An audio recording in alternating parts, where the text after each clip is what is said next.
আপনি pant পরছেন, pant পরার ক্ষেত্রে, পোশাক পরার ক্ষেত্রে একটা সিরাতে মুস্তাকিম আছে না, যে প্যান্টটা একটু ঢোলা ঢালা হবে। পুরুষ হলে প্যান্টটা টাকনুর উপরে থাকবে, টাকনুর নিচে যাবে না। মা আসফালা মিনাল কাবাইনে ফিন্নার, দুই টাকনুর নিচে যেটা যাবে সেটা কোথায় যাবে?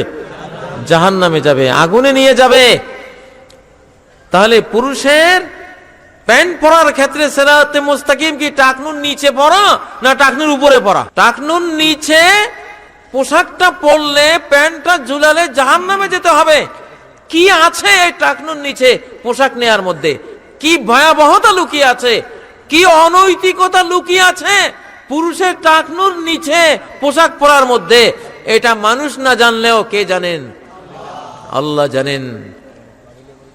এর মধ্যে পুরুষের পুরুষালী স্বভাবের কত বড় লোকসান, কত বড়